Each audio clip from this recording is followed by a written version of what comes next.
بسم اللہ الرحمن الرحیم وصلی اللہ علی النبی الکریم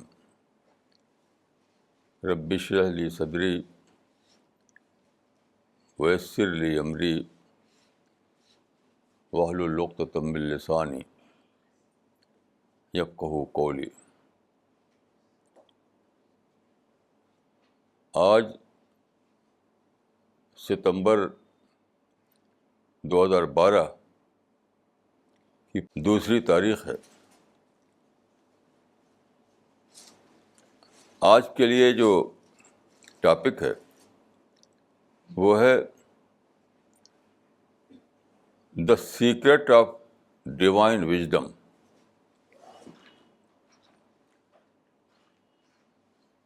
یعنی خدائی حکمت کا راز۔ دیکھیے، یہ ایک مانی ہوئی بات ہے کہ اس دنیا میں سب سے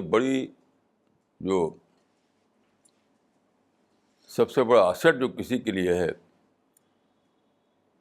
وہ ہے وژڈم۔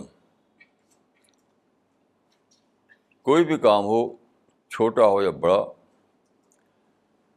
چاہے ایک انڈیویجول کا معاملہ ہو یا پوری کمیونٹی کا معاملہ، نیشنل معاملہ ہو یا انٹرنیشنل معاملہ، ہر معاملے میں وژڈم کی ضرورت ہوتی ہے۔ وژڈم کو عربی میں کہتے ہیں حکمت۔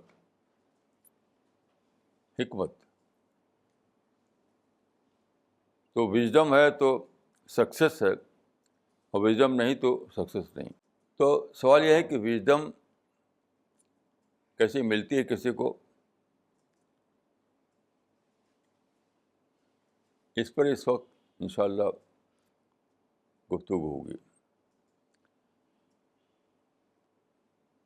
اس میں 2 حدیثیں میں نے پڑھی، ان 2 حدیثوں میں مجھے ڈیوائن وژڈم کا راز ملا۔ دیکھیے، ایک حدیث تو وہ ہے جو رمضان سے متعلق ہے۔ یہ حدیث تمام کتابوں میں آئی ہے۔ اس حدیث میں یہ بتایا گیا ہے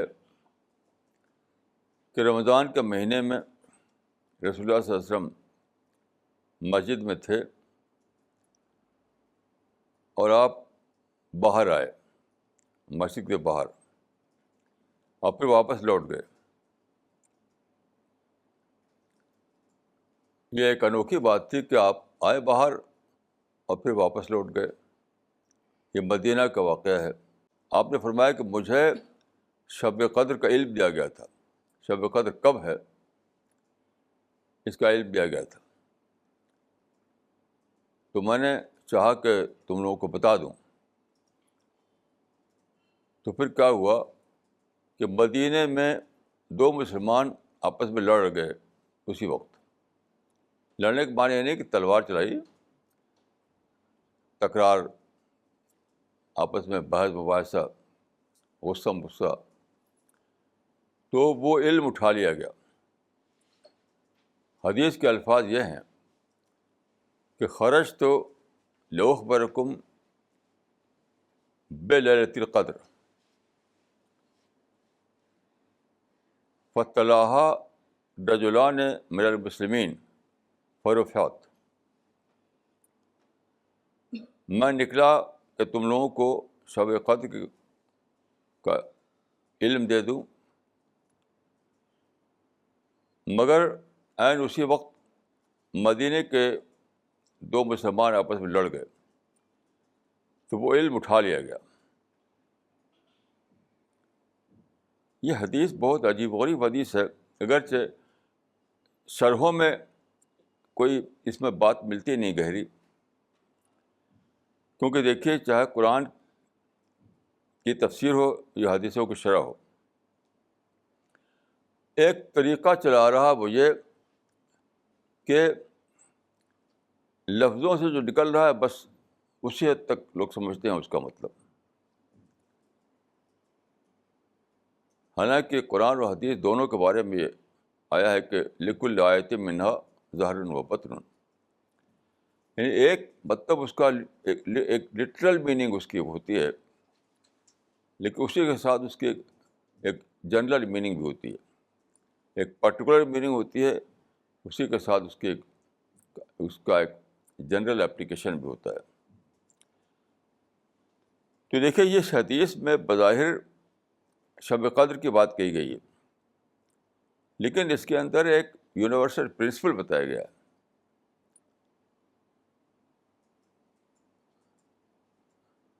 ایک بہت ہی بڑا پرنسپل، وہ کیا ہے کہ علم یا وژڈم یا حکمت آئی ہوئی بھی لوٹ جائے گی اگر آپس میں لڑیں، لوگ لڑائی کا کلچر چلا دیں۔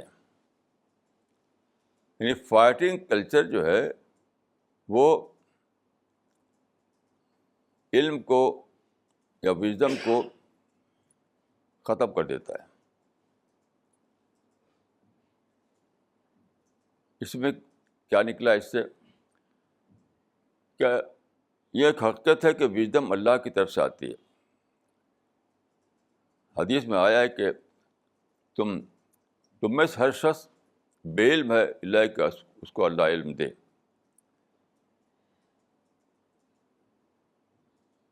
تو وژڈم یا علم یا معرفت یہ آتی ہے اللہ کی طرف سے، ہر چیز اللہ کی طرف سے آتی ہے۔ روشنی، آکسیجن، غذا، پانی، جو کچھ بھی ہمیں ملتا ہے دنیا میں، وہ سب اللہ کی طرف سے آتا ہے، ورنہ انسان تو کچھ بھی نہیں، انسان تو خود سے کچھ بھی نہیں کر سکتا۔ اسی طرح سے وژڈم بھی اللہ کی طرف سے آتی ہے، لیکن دیکھیے ہر چیز کی ایک کنڈیشن ہوتی ہے۔ مثلا اللہ تعالیٰ 9 کروڑ 30 لاکھ میل دور سے سورج کی روشنی ہمیں بھیج رہا ہے۔ ہمارے اور سورج کے بیچ میں جو فاصلہ ہے وہ 9 کروڑ 30 لاکھ میل دور کا ہے، تو وہاں سے ہمیں روشنی بھیج جا رہی ہے۔ لیکن اگر میں اپنی آنکھ بند کر لوں تو کیا ہوگا؟ روشنی آئے گی، پھر بھی میں اندھا بنا رہوں گا، اندھا، بلائنڈ۔ تو ایک کنڈیشن ہوتی ہے ہر چیز کی۔ اسی طرح سے وژڈم جو ہے اللہ کی طرف سے آتی ہے وہ، لیکن اس کی بھی ایک کنڈیشن ہے، ایک شرط ہے اس کی۔ وہ شرط اس حدیث سے بتائی گئی ہے کہ آپ پیسفل ہوں، آپ فائٹنگ کلچر اپنے اندر نہ چلائیں، آپ کے اندر نگیٹیوٹی نہ آئے،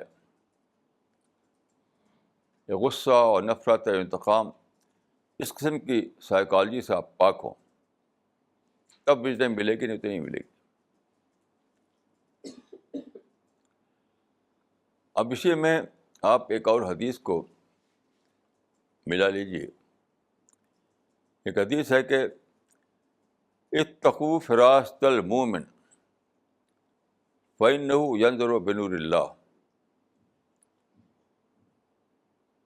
یعنی be aware of the wisdom of a believer,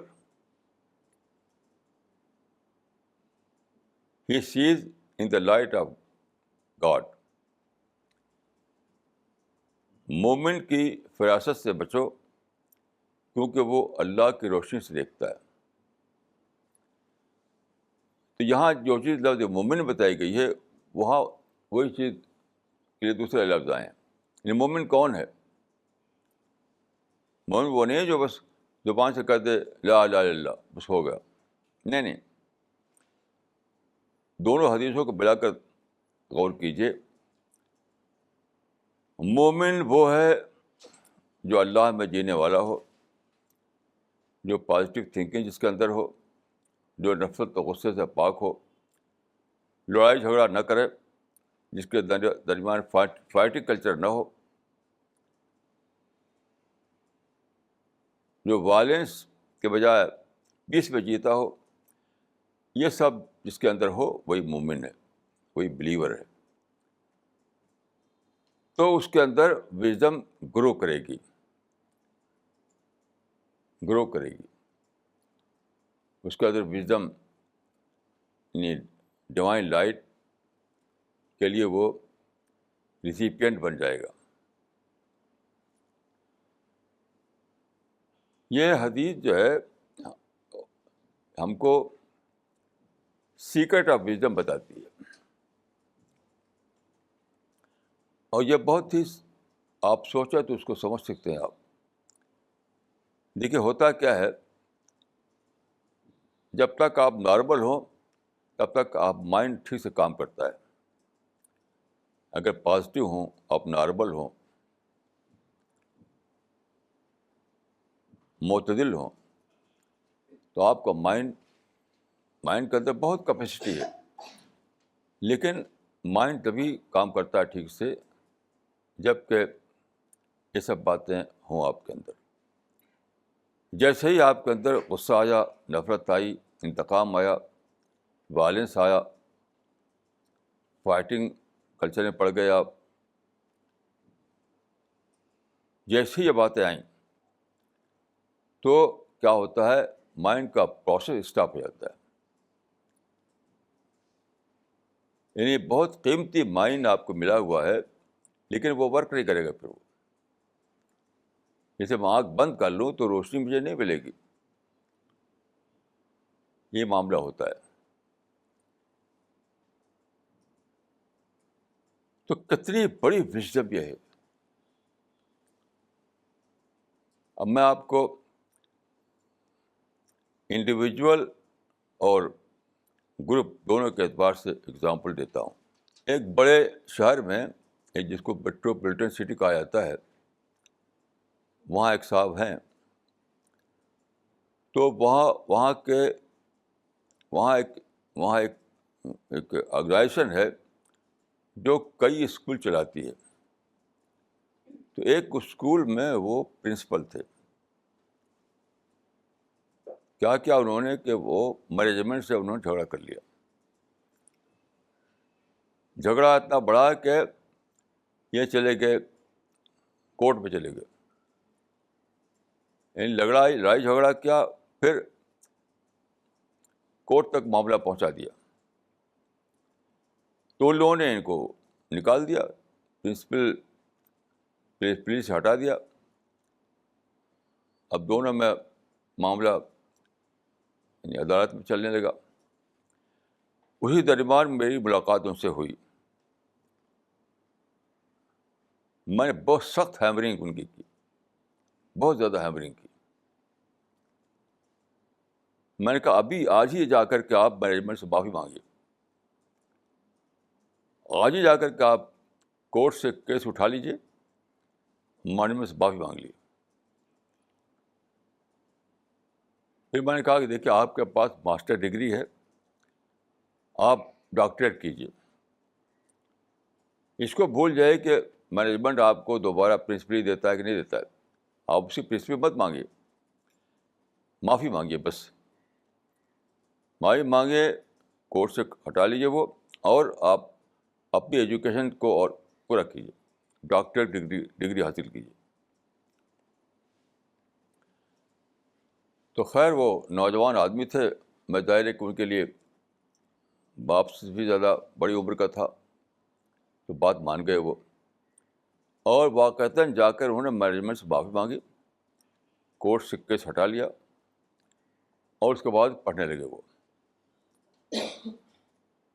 تو کیا ہوا دیکھیے, ایک دم سارے بات بدل گئی. مینجمنٹ نے دوبارہ ان کو ری انسٹیٹ کیا, دوبارہ ان کو پرنسپل بنایا. پہلا فالت یہ ہوا. لیکن میں نے کہا آپ پڑھائی چھوڑیے مت, پڑھتے رہے یہاں تک کہ ان کو ڈاکٹریٹ کی ڈگری مل گئی. اب اس وقت جو ہے وہ پورا جو گروپ ان کا ہے اس کے ڈائریکٹر ہیں. وہ ڈائریکٹر ہیں, پورے گروپ ان کا ہے, کئی انسٹیٹیوشن چلاتے ہیں وہ. تو جو لڑائی جھگڑا کیا انہوں نے, تو ان کی عقل کھپ ہو گئی.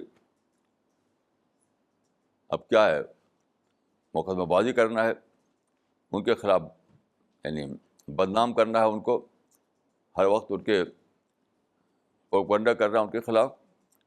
ان کے مائنڈ میں اب یہی باتیں تھی بس، اور کچھ نہیں تھا. ان کا مائنڈ جو تھا وہ اسٹاپ ہو گیا. اب شیطان کام اس کی جگہ پر آ گیا، اور شیطان نے کیا سکھایا کہ ان کے خلاف پروپیگنڈا کرو، ان کو برا بھلا کہو، ان کی جڑ اکھاڑو، ان کے خلاف مقدمہ کرو، یہ سب.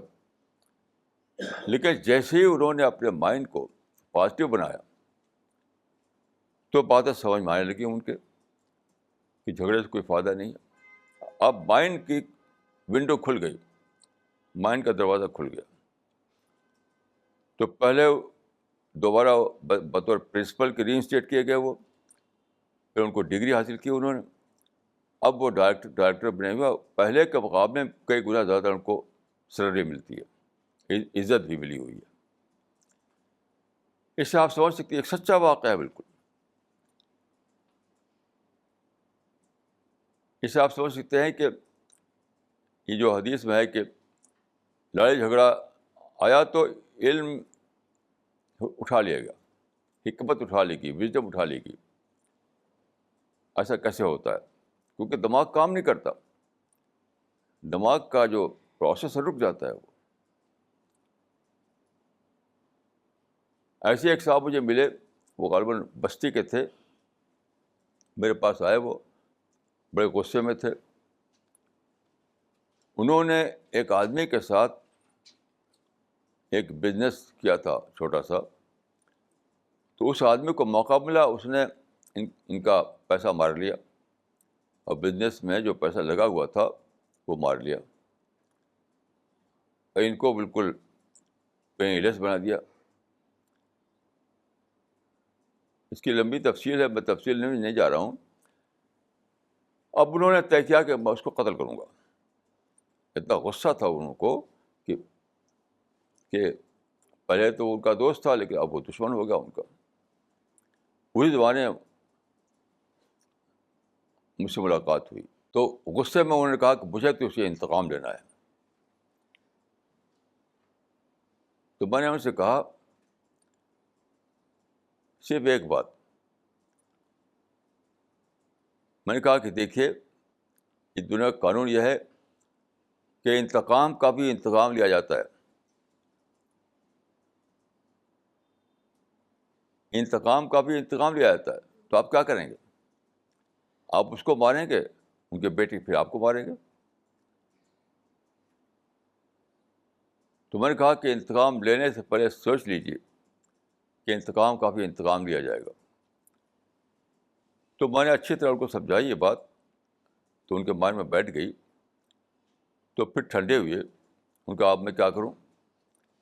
میں نے کہا بتائیے کہ اس نے جو آپ کو نقصان پہنچایا ہے اس کے بعد اب آپ کے پاس کیا ہے؟ آپ کیا پونجی آپ کے پاس ہے؟ انہوں نے کہا کہ میرے پاس اب کل 20,000 روپے ہیں.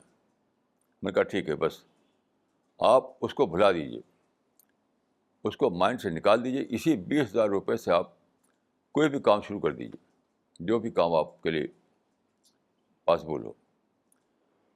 وہ واپس گئے اور واقعتاً اس 20,000 روپے سے انہوں نے ایک نیا بزنس اسٹارٹ کیا. اب تو 20,000 کی ویلیو بہت کم ہے، جب کا واقعہ یہ ہے تب 20,000 کی ویلیو اچھی خاصی ہوتی تھی. تو اس واقعے کے 1 سال بعد ان سے میری 1 سال یا 1.5 سال کے بعد میری ملاقات ہوئی. تو انہوں نے کہا کہ اب میں جتنا میں نے کھویا تھا اس سے بہت زیادہ مجھے مل چکا ہے، اب میں مطمئن ہوں.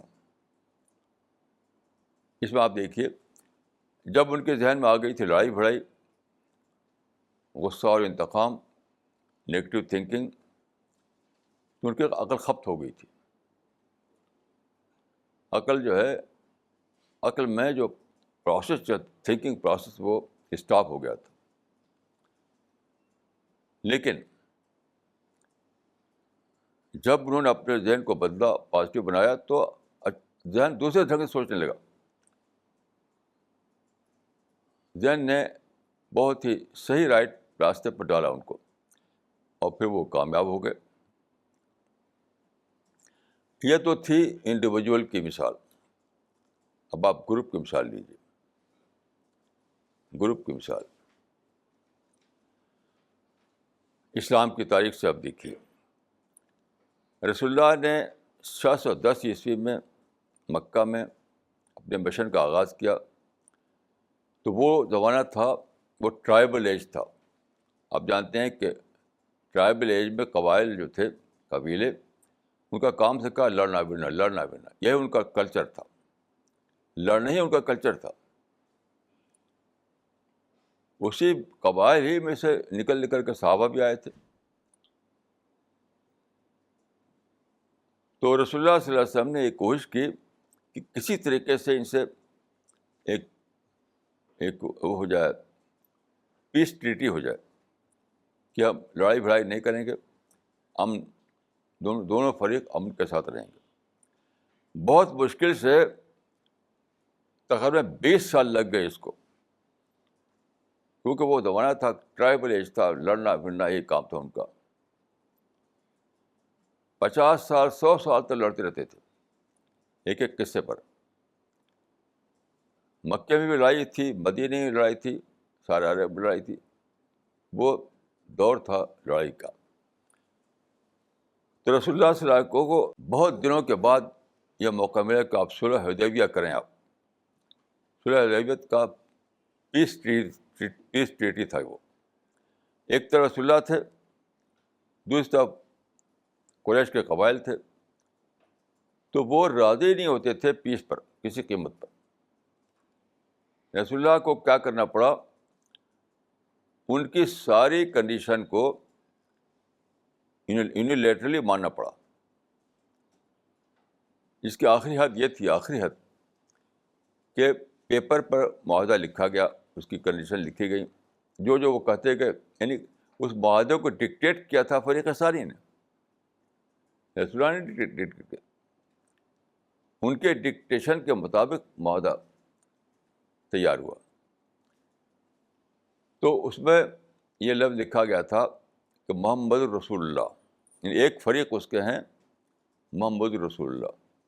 ان کا کہ یہ کیسے ہو سکتا ہے، ہم آپ کے رسول مانتے ہی نہیں، اس کو مٹائیے. اور بجائے محمد رسول اللہ کے لکھیے محمد بن عبداللہ. آج کوئی مسلمان اس لیے تیار ہو سکتا ہے؟ رسول اللہ نے کہا مٹا دو، اور رسول اللہ نے اصرار کر کے لفظ رسول اللہ کو مٹا دیا اور وہاں پر لکھوایا محمد بن عبداللہ. اس طرح سے وہ پیس ٹریٹی طے ہوا. پیس ٹریٹی طے ہوتے ہی بھائی کیا ہوا، لڑائی ختم، نفرت کا ماحول ختم، پارٹی کلچر ختم. پھر وژڈم نے پریویل کیا. جب پارٹی کلچر ختم ہوتا ہے تو وژڈم پریویل کرتی ہے. جب پارٹی کلچر ختم ہوگا تو وژڈم پریویل کرے گی. تو وہ لوگ جو تھے اب وہ سوچنے لگے، ان کو موقع ملے کہ اب سوچیں. یہاں تک ان کے اندر ری تھنکنگ آئی.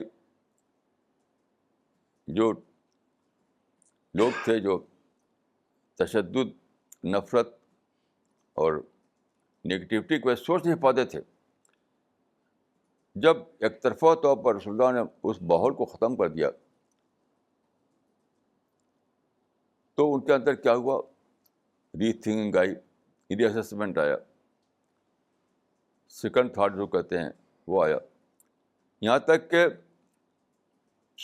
یعنی بہت ہی کم مدت میں، یعنی 2 سال کے اندر وہ سارے کے سارے اسلام میں داخل ہو گئے.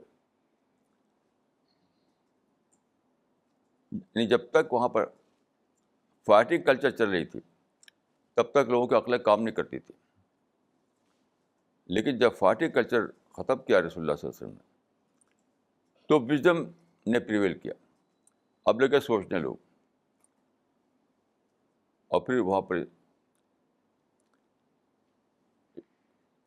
سارے لوگ اسلام میں داخل ہو گئے. لیکن یہ اتنا مشکل کام تھا کہ صحابہ میں ایک شخص بھی سمجھ میں نہیں آتا تھا کسی کی ایسا ہم پیس ٹریٹی کیسے کریں. ایک شخص بھی نہیں کہ ان کی ساری شرطیں مانیں, رسول اللہ کے لفظ بٹا دیں اور عمرہ کیے بغیر حدیبیہ سے واپس چلے جائیں. بظاہر تو ساری جیت ان کی تھی, لیکن یاد رکھیے جو ہار, جو ڈیفیٹ کے بعد یہ ہو کہ وژڈم پریویل کرے تو کامیابی آپ کی ہوتی ہے. ان دو فریق لڑ رہے ہیں, آپ کسی بھی طریقے سے لڑائی کو ختم کر دیں تو جب بھی وژڈم پریویل کرے گی تو جیت آپ کی ہوگی. یہ ایک پرنسپل ہے اور یہی وہاں ہوا. تو جس وقت حدیبیہ کی یعنی جو معاہدہ ہوا تھا, کوئی بھی شخص, اللہ کے وہ انسان جس کو ہم کہتے ہیں حضرت عمر رضی اللہ تعالیٰ عنہ, اسلامی تاریخ کا اتنا بڑا نام حضرت عمر رضی اللہ تعالیٰ عنہ کہتے ہیں, بڑی کتابوں پہ لکھی گئی ہیں. انہوں نے کہا تھا کہ لما نعد دنیت من دیننا,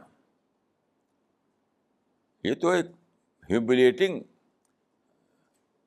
معاہدہ ہے, ہم کیوں اس کو مانے, ایسے ہیوملیٹنگ معاہدے کو کیوں مانے, ایسے ہیوملیٹنگ ٹریٹی کو کیوں مانے ہم.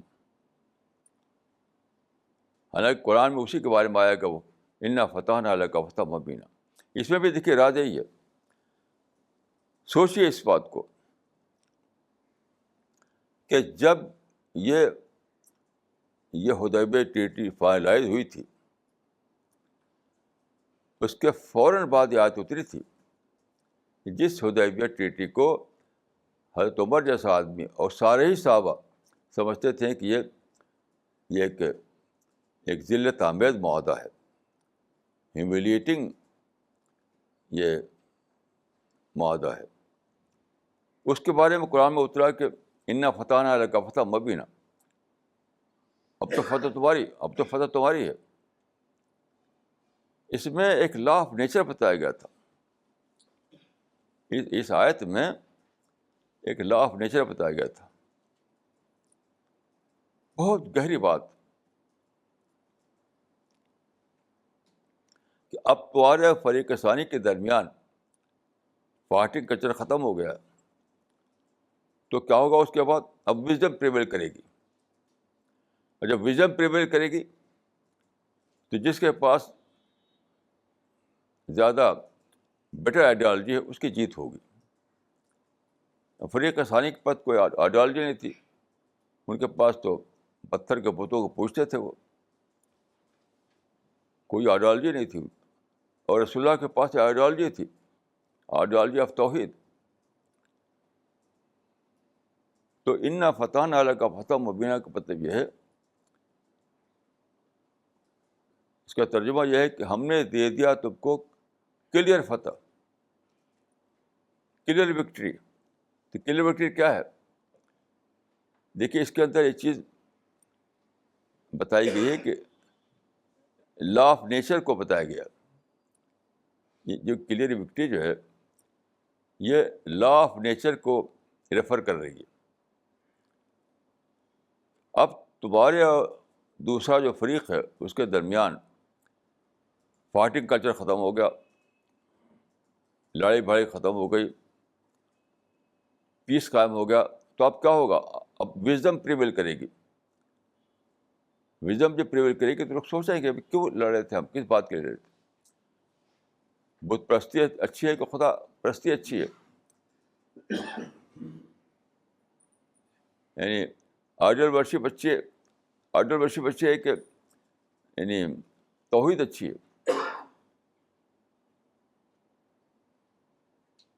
یہ انسانی فطرت ہے. یعنی اس سے پہلے انسانی فطرت نگیٹو رسپانس دے رہی تھی اب وہ انسانی فطرت پازیٹیو رسپانس دے گی. یہ مطلب تھا اس آیت کا, اور واقعتاً ایسے ہوا. اب دیکھیے موجودہ زمانے میں دیکھیے مسلمانوں کا حال کیا ہے. یعنی اسی دور میں جی رہے ہیں جس دور میں قبائل جیتے تھے, کہ لڑائی بڑائی کو سمجھتے تھے کہ بڑا کام ہے کوئی, انہیں لڑنے بڑھنے کو کام سمجھتے تھے. آج کا آپ دیکھیے روزانہ میڈیا میں, اخباروں میں روزانہ آتا ہے مسلمانوں کے بارے میں. سارے مسلمان گن کلچر, بم کلچر چلا رہے ہیں, یا تو پریکٹیکل چلا رہے ہیں یا اسے سوچتے ہیں. وہ سارے مسلمان انوالو ہیں اس فائٹنگ کلچر میں. اس میں کوئی ایگزیجریشن نہیں ہے. جس سے بات کیجیے, اب آپ یہاں سے نکلیے اور باہر روڈ پر کوئی مسلمان ملے, اس سے بات کیجیے.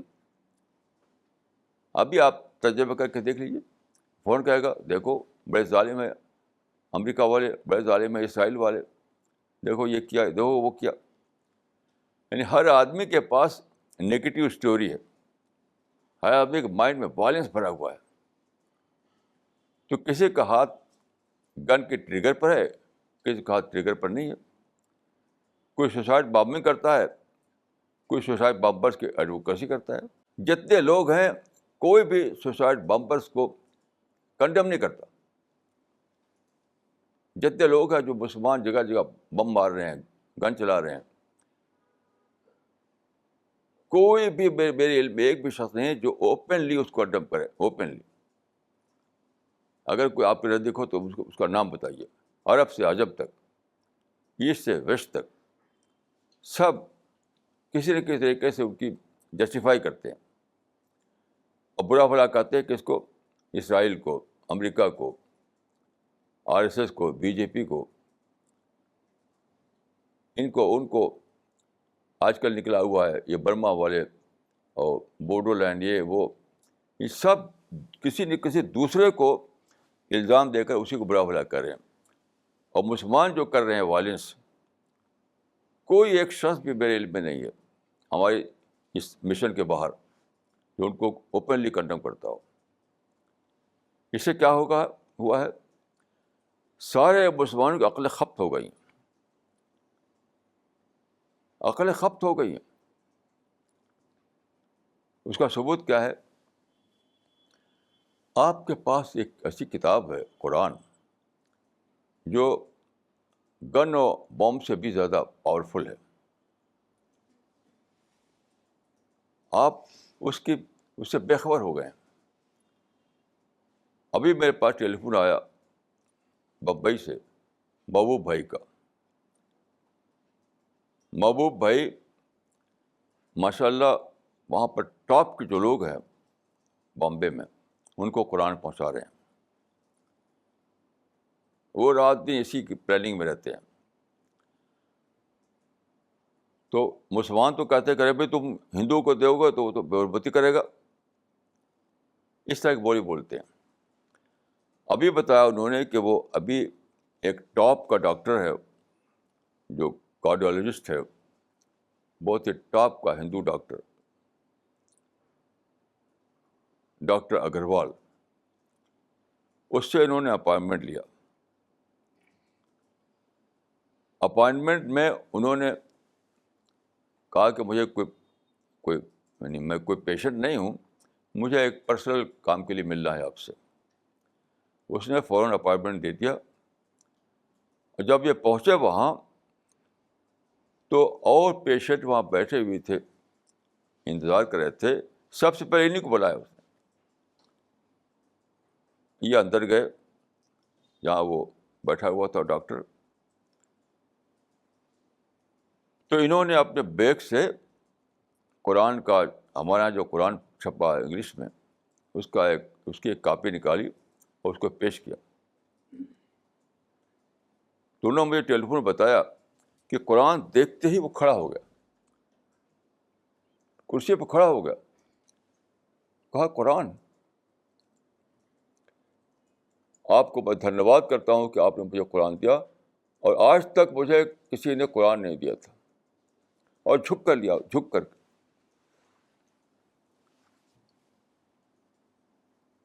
اس کا مطلب کیا ہے؟ ایسے سینکڑوں ہزاروں قصے ہیں کہ آپ کے پاس قرآن ہے جس میں دلوں کو جیتنے کی طاقت ہے. آپ کے پاس قرآن ہے جو دماغوں کو مسخر کرنے کی طاقت ہے. آپ کے پاس قرآن ہے جو بڑے بڑے لوگوں کو جھکا دینے کی طاقت ہے. کیسی عجیب بات ہے. اور آپ کیا کر رہے ہیں؟ گن اور بم چلا رہے ہیں. میں نہیں کہتا ہر مسلمان گن چلا، لیکن ہر مسلمان بات کو کرتا ہے اسی کی، اس کو جسٹیفائی کو کرتا ہے، اس کو ایڈوکیسی کو کرتا ہے. کوئی ایک مسلمان عرب سے عجم تک مجھے نہیں معلوم ہے جو اوپنلی کنڈیم کرتا ہو اس گن کلچر کو جو مسلمان چلا رہے ہیں.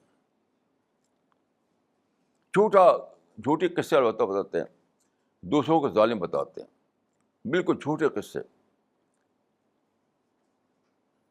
یعنی برما میں، بوڈو لینڈ میں، عراق میں، افغانستان میں، ہر جگہ جھوٹے قصے بتا رہے ہیں. میں یہاں ڈیٹیل نہیں کر سکتا. جو کہ شک ہو اس کے جھوٹ ہونے پر میرے دفتر میں آئے، میں بتاؤں گا کہ یہ سب جھوٹے قصے ہیں. کوئی ظالم نہیں ہے.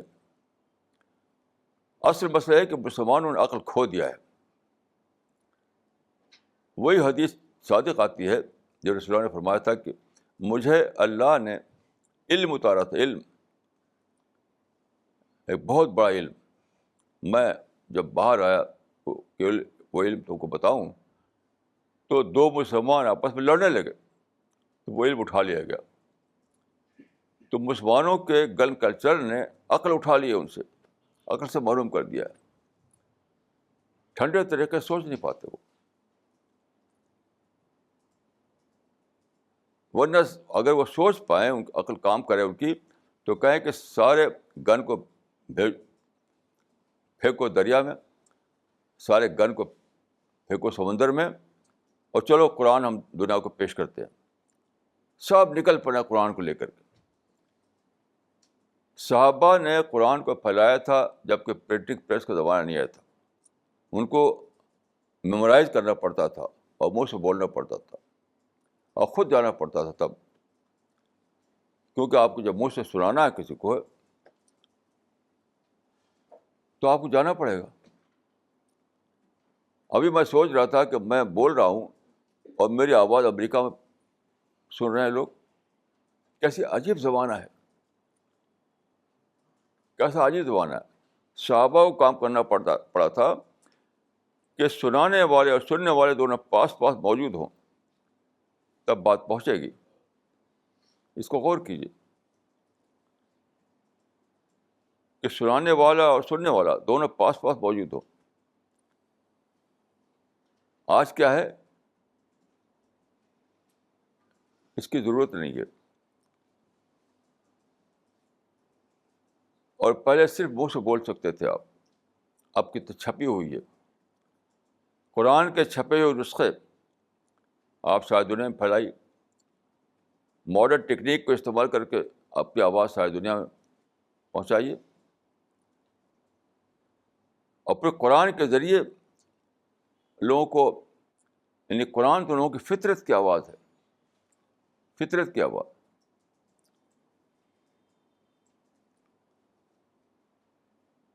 کل میں انٹرنیٹ پر دیکھ رہا تھا، ایک برٹش، یعنی برطانیہ کے رائل فیملی کا ایک آدمی تھا، لارڈ ہیڈلے فاروق اس کا نام، اسلام قبول کرنے کے بعد.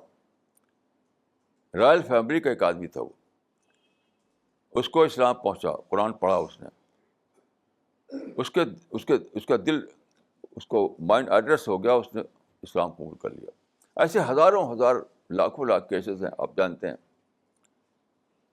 تو قرآن آپ کے پاس ہے جو تمام طاقتوں سے بڑھ کر طاقت ہے. کیونکہ دیکھیے دنیا میں بہت سے مذہب ہیں، بہت مذہب کا دعویٰ ہے کہ ہمارے پاس مقدس کتاب ہے، ہولی بک ہے. لیکن کسی بھی مذہب کے پاس یہ کہنے نہیں کہہ سکتا کہ میری جو مقدس کتاب ہے یہ پریزرو بک ہے، کیونکہ کسی بک پریزرو بک نہیں ہے. کسی بھی مذہب کی جو مقدس کتاب ہے وہ پریزرو بک کی حیثیت نہیں رکھتی ہے. اور جب پرزرو نہ ہو تو آتھینٹک نہیں ہے پھر وہ. قرآن ایک ہی کتاب ایسی ہے جو پرزرو ہے، اس لیے وہی ایک کتاب ہے جو آتھینٹک ہے. یعنی خدا کی کتاب بتائی جس خدا نے بنایا ساری کائنات کو، جو ہر انسان کا خالق ہے، جو ساری اتنی بڑی کائنات کو کنٹرول کیے ہوئے ہے، اس کی کتاب. کیسی عجیب بات ہے، اس کی کتاب وہ پرزرو حالت میں. یعنی وہی الفاظ جو اترے تھے رسول اللہ پر، وہی سیم الفاظ، یعنی کاما فل اسٹاپ کو بھی اس میں کوئی چینج نہیں ہوا، وہ موجود ہے. تو آپ غور کیجئے کہ اس میں کتنی طاقت ہوگی. یعنی کائنات کے خالق کا کلام، کتنا طاقت ہوگی اس کو سمجھ لیجیے آپ. وہ بلا شبہ قرآن میں یہ طاقت ہے کہ وہ دلوں کو مسخر کرے، وہ دماغوں کو مسخر کرے، لوگوں کو جھکا دے اپنی آئیڈیالوجی کے زور سے. لیکن آپ مسلمان جو لڑائی کلچر چلا رہے ہیں تو ان کی عقلیں چھن گئی ہیں. اس حدیث سے ہی ثابت ہوتا ہے جو میں نے سنایا آپ کو حدیث کہ لأخبرکم خرجت لأخبرکم بلیلۃ القدر فطلعها رجلان من المسلمین فرفعت. کہ رسول اللہ پر اللہ نے ایک علم اتارا، آپ نے چاہا کہ مسلمانوں کو وہ علم دے دیں، لیکن مسلمان لڑ گئے آپس میں، تو آیا ہوا علم رسول اللہ کے زمانے میں اٹھا لیا گیا.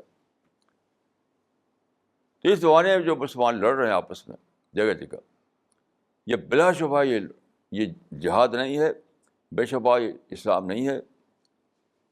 اسی لڑائی نے یہ کر رکھا ہے کہ مسلمان عقل چھن گئی ہے. کیونکہ سمجھ میں آتا ہے کہ اتنی بڑی طاقت قرآن ہے، رسول اللہ کی سیرت ہے، اللہ کا سچا دین ہے، اتنی بڑی طاقت، اس کو استعمال کرو. دعویٰ ایکٹیویزم چلاؤ، یعنی بجائے گن ایکٹیویزم اور بامب ایکٹیویزم کے دعویٰ ایکٹیویزم چلاؤ اور لوگوں کے دلوں کو مسخر کرو. عقلیں چھن گئی ہیں. تو وہ جو ہے کہ اتقوا فراسۃ المؤمن فإنہ ینظر بنور اللہ، تو وہ مومن دنیا میں نہیں. یہ سارا جو بھیڑ ہے 1 بلین انسانوں کی، آپ نہ سمجھے کہ یہ وہ مومن ہے. یہ لوگ وہ مومن وہ ہے جو اللہ کو ڈسکور کرتا ہے، جو اللہ کے دین کو ڈسکور کرتا ہے، جو قرآن کو ڈسکور کرتا ہے، جو یہ سچائی جو اللہ کی طرف سے آئی ہے اس کو ڈسکور کرتا ہے.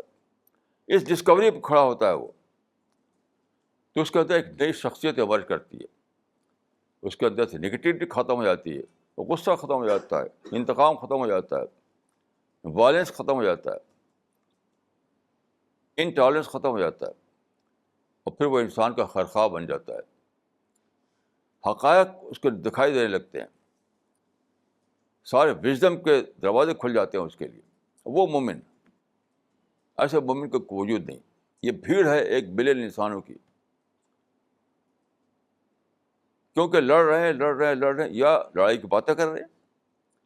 سارے مسلمان 2 کیٹیگری میں بٹے ہوئے ہیں، یا تو لڑ رہے ہیں یا لڑائی کی باتیں کر رہے ہیں.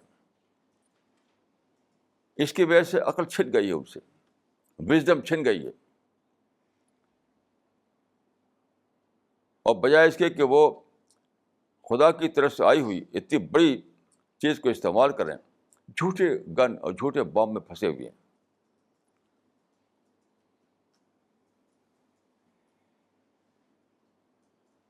تو یہ کتنی بڑی بات ہے جو رسول اللہ کے کلام میں ہم کو بتا دی گئی اب سے 1433 سال پہلے.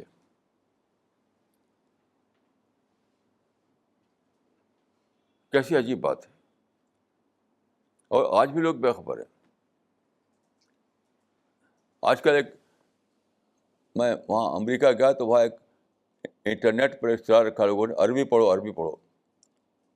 میں نے کہا اس سے کچھ نہیں ہوتا, عقل پڑھو. عربی سارے لوگ جو عربی تو جانتے ہیں سارے عرب میں, اور کیا کر رہے ہیں, 65 سال سے لڑ رہے ہیں. یہ بھی کوئی نہیں سوچتا کہ دیکھیے اس فلسطین کی لڑائی جو ہے وہ چل رہی ہے کم سے کم 65 سال سے. جی, یہ عربی جاننے والے علماء میں جو عرب لوگ جو تو ایک سے ایک بڑھ کر عربی کے ماہر ہیں. رسول اللہ نے جو کے زمانے جو لڑائیاں ہوئی تھیں بیسیکلی 3 لڑائیاں ہوئی تھیں, بدر, احد اور حنین بیسیکلی, اور تو جھڑپیں اسکرمشز تھی وہ. تو ان 3 لڑائیوں میں کیا ہوا, صرف آدھے دن لڑائی ہوئی تھی. دوپہر کو شروع ہوئی, شام کو ختم ہو گئی.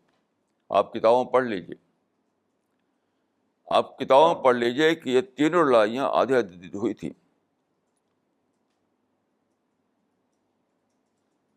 تو یہ عرب لوگ کیوں نہیں سوچتے اس کو کہ کیسی لڑائی ہے, کیسا جہاد ہے جو 65 سال چلا جا رہا ہے. رسول اللہ نے جس چیز جہاد کہا تھا وہ جہاد تو آدھے دن کا تھا. وہ جس چیز کے رسول اللہ نے جہاد کہا تھا اور جس جہاد میں رسول اللہ نے بشارت دی تھی وہ تو آدھے دن کا تھا.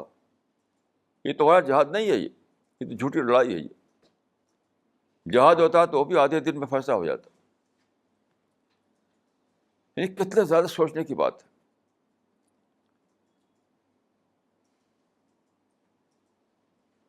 جو حدیثیں جہاد کے بارے میں ہے وہ خوب دھوم سے لوگ سناتے ہیں,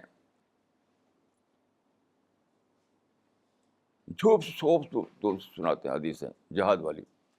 لیکن میں لوگوں سے پوچھتا ہوں کہ یہ بھی تو انہی کتابوں میں ہے کہ رسول اللہ نے 3 لڑائیاں لڑی, تینوں آدھے دن کے لیے تھی بس.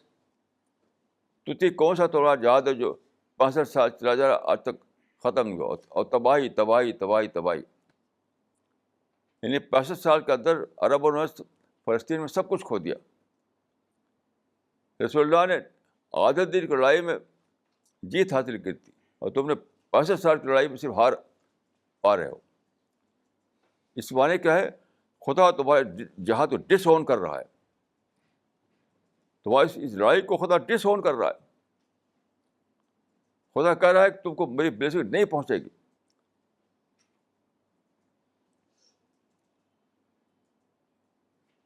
قرآن میں ہے, دیکھیے, انتم الاعلون ان کنتم مؤمنین, تم ہی جیتو گے اگر تم مومن ہو. تو اگر یہ لوگ مومن ہیں تو جیت کو نہیں مل رہی ان کو. یہ کون سا مومن ہے جن کو جیت سے محروم ہے؟ تو جیت کس مومن کے لیے؟ اس مومن کے لیے ہے جو قرآن کے مطابق ہو, جو رسول اللہ کی سنت کے مطابق ہو, جو یہ جانے کہ جہاد تو صرف آدھے دن کے لیے ہوتا ہے, 65 سال کے لیے نہیں ہوتا ہے.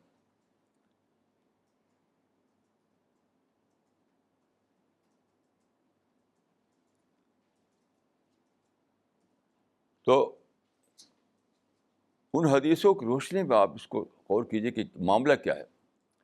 معاملہ یہی ہے کہ آپس کی لڑائیاں آپس کی ہو یا دوسروں سے لڑائی کریں آپ, لڑائی کلچر میں عقل چھن جاتی ہے. یہ ہے معاملہ. جہاں لڑائی آئی عقل چلی گئی, جہاں پارٹی کلچر آیا وزڈم وہاں سے چلی گئی. یہ ہے راز. اس بات کو جاننا ہے. یہ جو ٹائم ہے اس وقت ری اسسمنٹ کا ٹائم ہے. آج کل مسلمان آئے دن کیا کرتے ہیں, جلسے کرتے ہیں, کانفرنس, اور اس میں کیا چیختے چلاتے ہیں مفروضہ ظالموں کے خلاف. تقریباً روزانہ سارے دنیا میں مسلمانوں کے جلسے ہوتے ہیں, اور اس میں کیا ہوتا ہے, مقرر کھڑا ہوگا اسٹیج پر اور ظلم کی داستانیں بیان کرے گا. مسلمانوں کے اخبارات, مسلمانوں کے میگزین, مسلمانوں کے مجلسیں, مسلمانوں کے جلسے بھری ہوئی اس سے ظلم کی داستانوں سے. اس کو بند کرو. ری اسیس کرو، ریوائز کرو اور ڈسکور کرو کہ معاملہ کہاں ہے. معاملہ یہاں ہے کہ ہمارے فائٹنگ کلچر نے ہم کو اللہ کے قانون کے مطابق وزڈم سے محروم کر دیا ہے. جس طرح سے میں آنکھ بند کر دوں تو روشنی سے محروم ہوں. آنکھ بند کر لوں تو میں روشنی سے محروم ہوں. یہ لا آف نیچر. ایسے ہی اگر ہم فائٹنگ کلچر میں ہم انوالو کریں اپنے آپ کو تو وزڈم چلی گئی. تو سب سے پہلا کام یہ ہے کہ فائٹنگ ختم، لڑائی جھگڑا ختم، یک طرفہ طور پر ساری لڑائیاں ایک یونیلیٹری ختم. رسول اللہ سے پوچھا تھا صحابی نے کہ اب کیا کریں، تو آپ نے کہا کہ اب تلوار کو توڑ کے پھینک دو. آپ یہ حدیث پڑھ لیجیے آپ کتاب الفتن میں کہ اپنی تلوار کو توڑ کر پھینک دو. وہ وقت یہ آ گیا ہے کہ بندوقوں کو توڑ اور پھینک دو، اپنے بموں کو سمندر میں ڈال دو، تشدد کے لٹریچر کو جلا دو. جو تم نے کتابیں لکھ رکھی ہیں، جو پرچے نکالتے ہو جس میں تشدد، وائلنس اور ظلم کی داستانیں ہوتی ہیں، اس کو جلا دو، اس کو پھونک دو. اللہ سے توبہ کرو، اللہ سے توبہ کرو اور یو ٹرن لو. یو ٹرن مکمل طور پر پیس، مکمل طور پر پازیٹیو تھنکنگ، دوسروں سے نفرت ختم، دوسروں کو ظالم بتانا، یہ سب ختم. اور قرآن کو لے کر اٹھو.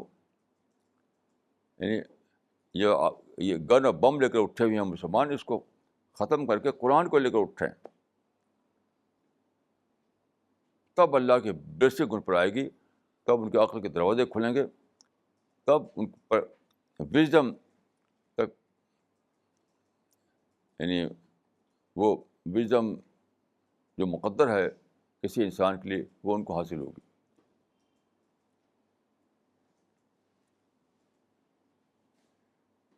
دیکھیے یہ معاملہ کسی عقیدے کا نہیں ہے، یہ لا آف نیچر کا معاملہ ہے.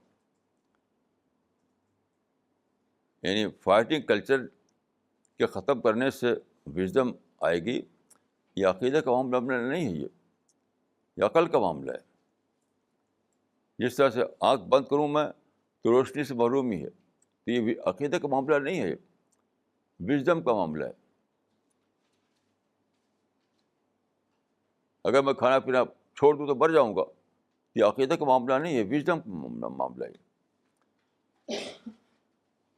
تو اس طریقے سے اگر فائٹنگ کلچر جاری ہے تو سمجھ لیے کہ پھر وزڈم بھی نہیں آئے گی، پھر وزڈم سے محرومی ہے. یعنی عقل سے، بصیرت سے، حکمت سے محرومی ہے.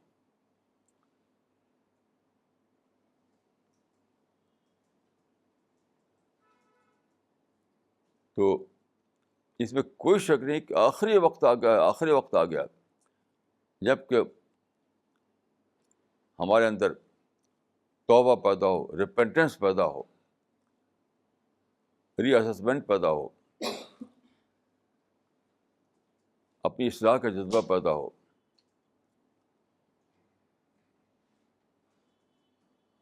اور یہ حوصلہ پیدا ہو کہ ہم کہہ سکیں کہ وی ویر رانگ، ہم غلطی پر تھے. یہ کہہ سکیں.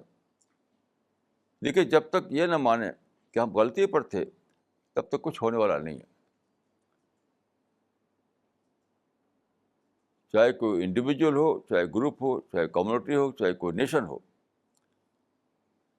اگر آپ ایک غلط فیصلہ لیا تھا، آپ نے اس غلط فیصلے کی آپ کو پرائز دینی پڑ رہی ہے، تو نئی بگننگ جو ہے، نئی بگننگ پیش اپ کرنے سے نہیں ہوتی. نئی بگننگ ہے آپ کو اوپنلی کہنا پڑتا ہے کہ آئی واز رانگ. بغیر اس اعلان کے بغیر کوئی نئی بگننگ نہیں. کچھ لوگ سمجھتے ہیں کہ پیچ اپ کر لیں کہ بھی ٹھیک وہ بھی ٹھیک. یاد رکھیے اس طرح سے کبھی نئی بگننگ نہیں ہوگی. جب نئی بگننگ نہیں تو اینڈ کہاں سے, نئی منزل کہاں سے؟ تو یہ باتیں بہت زیادہ سوچنے کی ہیں. صرف یہ کہنا کہ فلاں ظالم ہے, فلاں کانسپریسی کر رہا ہے ہمارے خلاف, یہ تو بہت کہہ چکے, یہ تو 100 برس سے کہہ رہے ہیں مسلمان. تو حدیث بتا ہے کہ المؤمن لا یبلغ من جوہر مرتين, مومن ایک بل سے 2 بار نہیں ڈسا جاتا. تو آپ نے اخبار نکالے, جلسے کیے, کتابیں لکھی, شور بچایا, یہ ظالم ہے, ظالم ہے, ظالم ہے, یہ کانسپریسی کر رہے ہیں ہمارے خلاف. تو ایک بار آپ نے غلطی کیا تو ایک بار یہ غلطی معاف ہو سکتی ہے, اب اسی کو ریپیٹ کرنا کہاں سے معاف ہوگا؟ کہاں سے معاف ہوگا؟ یعنی ایک بار اگر آپ نے غلطی سے یہ اسٹینڈ لیا کہ یہ ظلم کا معاملہ ہے, سازش کا معاملہ ہے, تو ایک بار معاف ہو جائے گا. لیکن آپ تو اسی کو ریپیٹ کیے چلے جا رہے ہیں, اسی ایک بات کو لے کر جلسے ہو رہے ہیں, اسی ایک بات کو لے کر اخبار نکل رہے ہیں, اسی ایک بات کو لے کر میگزین نکل رہے ہیں, اسی ایک بات کو لے کر کتابیں چھپ رہی ہیں. جیسے کہ میں نے کہا تھا آپ کو کہ کتاب چھپی ہے ایک عرب شیخ کی, الافعی الثلاثہ, 3 اژدہے, 3 بڑے سانپ. یعنی سارے مسلم دنیا کو 3 اژدہے نگلے ہوئے ہیں. تو کب تک اس کو ریپیٹ کریں گے, اس بات کو؟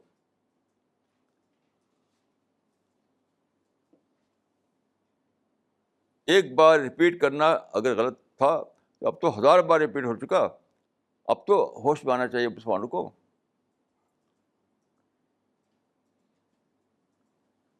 تو خلاصہ یہ ہے کہ بگننگ یہ ہے کہ مانیں کہ ہم غلطی پر تھے, تشدد چھوڑیں, فائٹنگ کلچر چھوڑیں, یہ ظلم و سازش کی کہانیوں کو چھوڑیں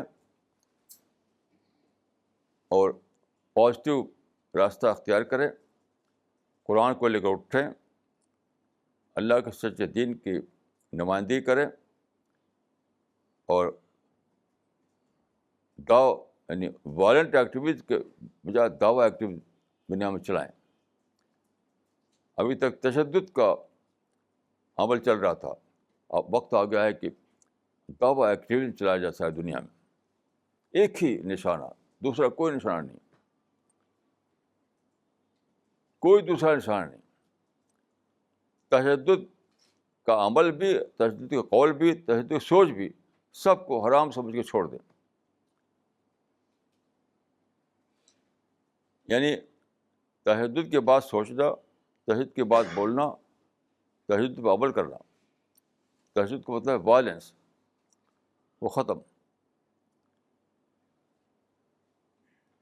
اللہ تعالیٰ سے دعا ہے میری کہ مجھ کو اور آپ کو اللہ تعالیٰ عقل دے اور سارے لوگوں کو وژڈم ملے اور ایک نئی زندگی کا آغاز کریں لوگ, تاکہ ان کو اللہ کی بلیسنگ حاصل ہو. اقول قولی ھذا واستغفر اللہ لی ولکم اجمعین.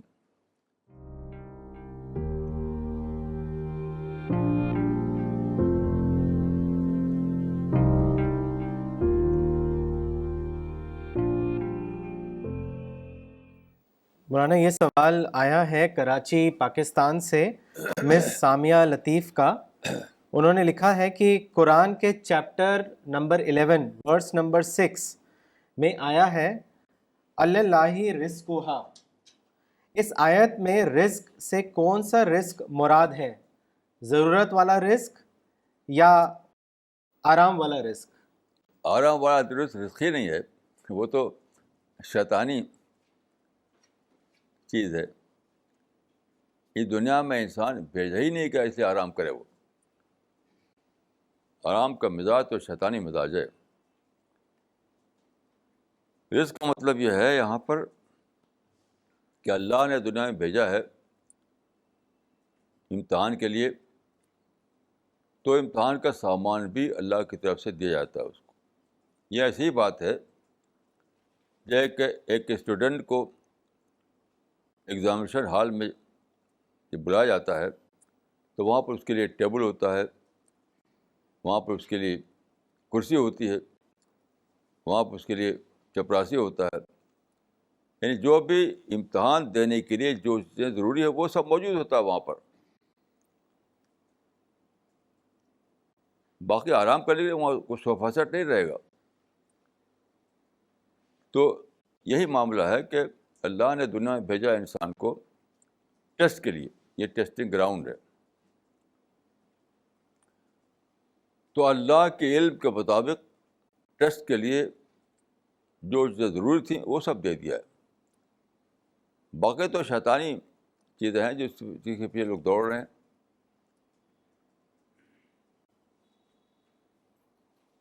کل میں سن رہا تھا ریڈیو پر، انڈیا میں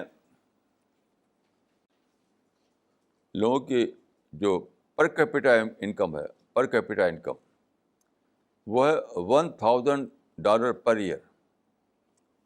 اور امریکہ میں پر کیپیٹا انکم جو ہے $40,000 پر ایئر. $40,000 per year. تو امریکہ میں کیا کرتے ہیں لوگ اتنی بڑی رقم ہے. میں بہت امریکہ میں گیا ہوں. مثلاً ابھی میں گیا تو ایک صاحب نے اپنے گھر میں مجھے ٹھہرایا. تو میں جب اس میں گیا، ان کا جو بیڈ روم تھا، تو بیڈ جو تھا اتنا زیادہ اس میں یعنی وہ تھا، اتنا نرم تھا کہ میں اسی میں جیسے دلدل میں دھس جائے کوئی، ایسا لگے دھس گیا ہوں اس کے اندر. میں نے کہا استغفر اللہ، یہ کوئی کمفرٹ اینڈ لگژری، یہ تو مصیبت ہے. یعنی اتنا زبردست قسم کا ڈبل گدا تھا اس میں، بہت ہی نرم قسم کا کہ اپنا بیلنس سنبھالنا مشکل تھا میرے لیے. یہ تو جھوٹا تعیش ہے، جھوٹا تعیش ہے. اسی میں جیتے ہیں لوگ. ہر معاملے میں لوگوں نے جھوٹی لگژری، جھوٹا کمفرٹ بنا رکھا ہے. میں سمجھتا ہوں کہ جو اصل ضرورت، حقیقی ضرورت، اس کے لیے اللہ تعالیٰ نے ذمہ لیا ہے. باقی اگر آدمی کرتا ہے تو وہ شیطانی کام ہے میرے نزدیک. کیونکہ وہ آدمی کو اس سے ڈسٹریکشن ہوگا، لازماً ڈسٹریکشن ہوگا، اور پھر عقل چھن جائے گی اس سے. مثلاً یہ پانی میں پی رہا ہوں شیشے کے گلاس. اب اگر میں فرض کیا کہ سونے کے گلاس بنواؤں تو کیا سونے کے گلاس سے پانی پینے سے زیادہ میرے لیے فائدہ کرے گا؟ وہ ایک شیطانی کام ہوگا. ایک بادشاہ کے بارے میں میں نے سنا کہ ان کے یہاں جو جتنے برتن تھے سونے کے تھے، سب گلاس بھی سونے کا، پلیٹ بھی سونے کی. تو میں اس کو شیطانی کام سمجھتا ہوں. بس سونے کا گلاس کی ضرورت ہی کیا ہے؟ سونے کے برتن کی ضرورت ہی کیا ہے؟ حتیٰ کہ ان کا میں پڑھا تھا کہ ان کا جو باتھ روم تھا اس میں ٹیپ بھی سونے کے تھے. تو یہ سب چیزیں اس مراد نہیں ہے رزق سے. رزق مراد ہے وہ حقیقی ضرورت جس کے بغیر آپ اپنا ٹیسٹ نہ دے سکیں. تو ٹیسٹ دینے کے لیے جتنی بھی ضروری آئٹم ہے اس کا اللہ نے ذمہ لے رکھا ہے. بس اس کے سوا جو ہے وہ انسان شیطان کا بہکاوا ہے. مولانا اگلا سوال حیدرآباد سے آیا ہے ذیشان یوسف صاحب کا.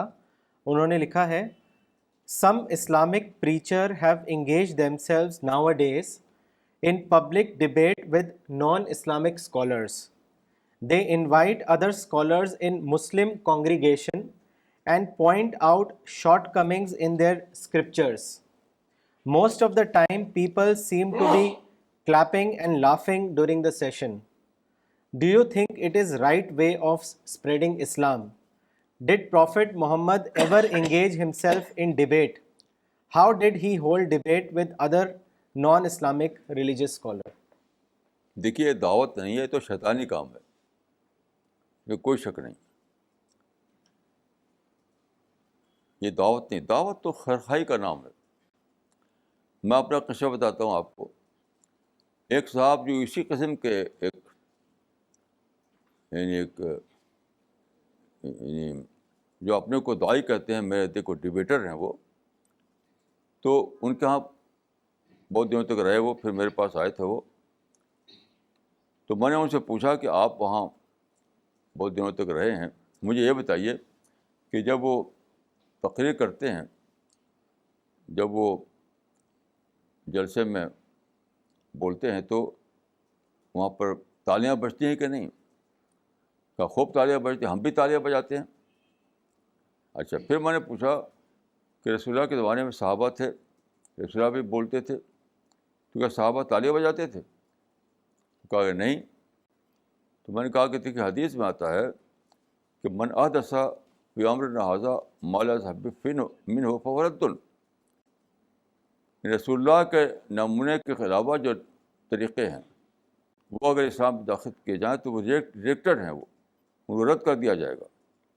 تو یہ جو نکال رکھا ہے لوگوں نے کہ جلسے کرو، تقریریں کرو، لوگوں کے پرائڈ، لوگوں کے یعنی سینس آف پرائڈ کو فیڈ کرو اور تالیاں بجائیں وہاں پر خوب، یہ تو شیطانی کام ہے.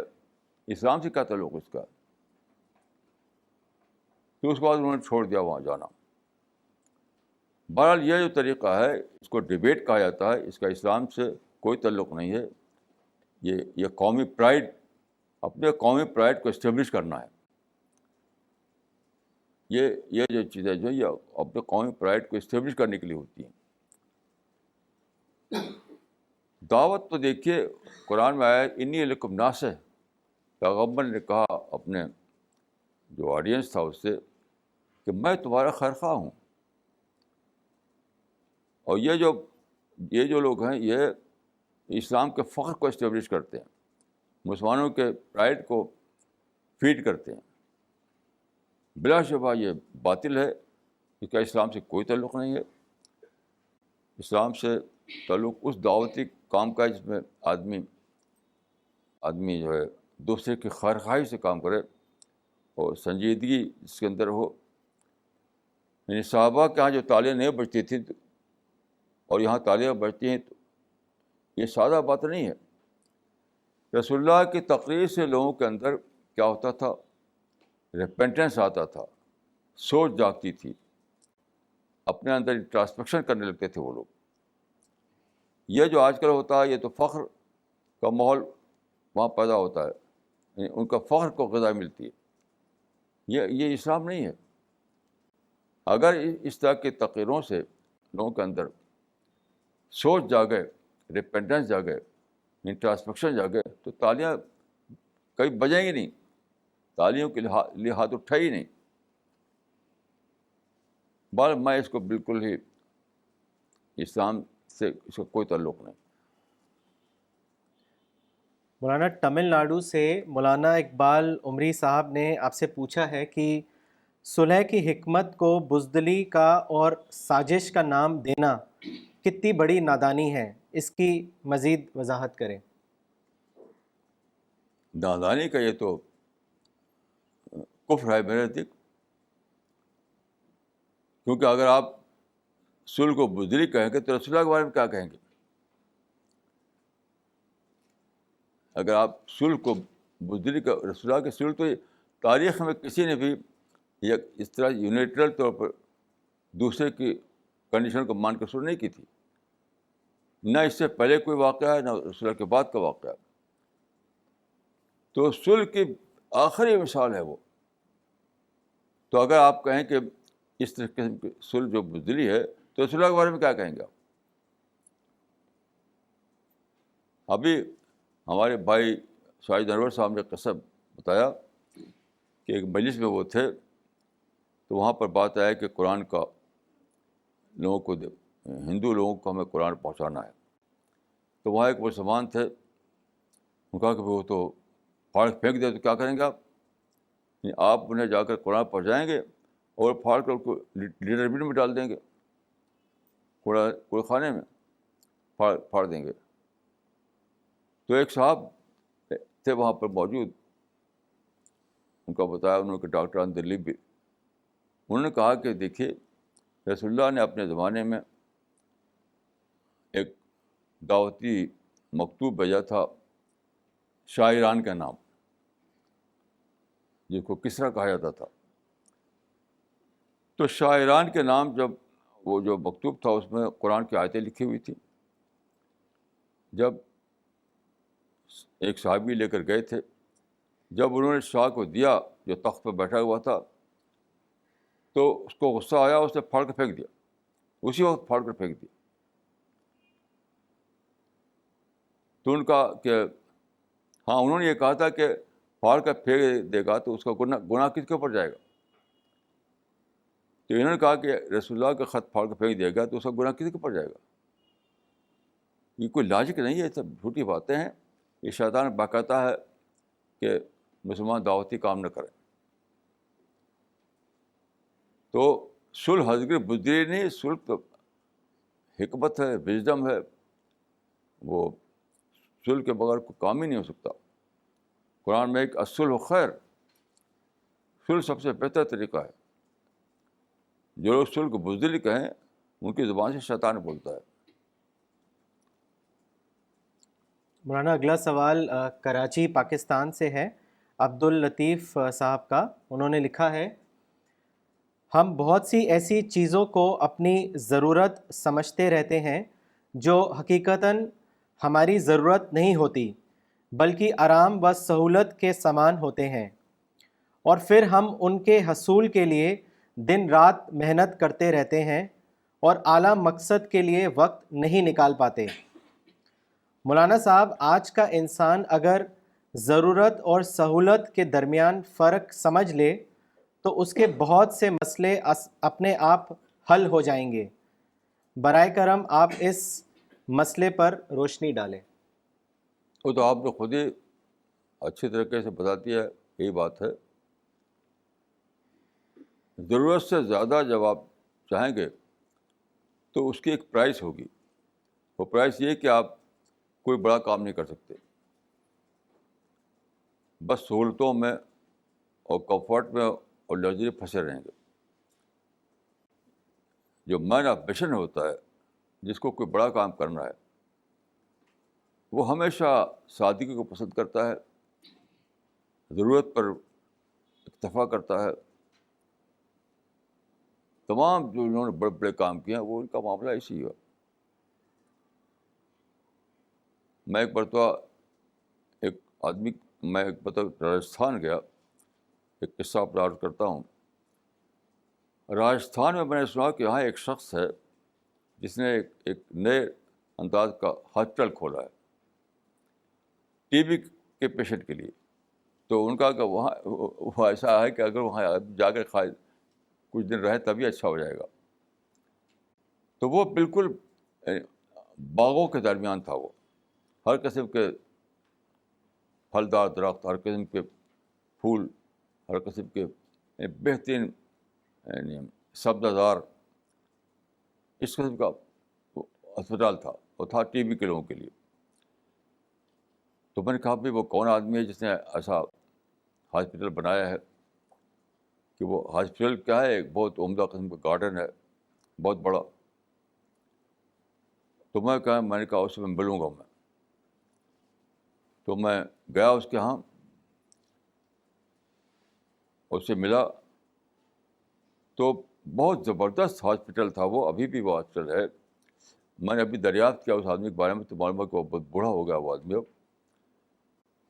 جب میں اس کمرے میں داخل ہوا تو یقین کیجیے کہ اس میں ایک بھی نہ کرسی تھی، نہ میز تھا، نہ صوفہ سیٹ تھا، صرف معمولی قسم کا فرش بچھا ہوا تھا.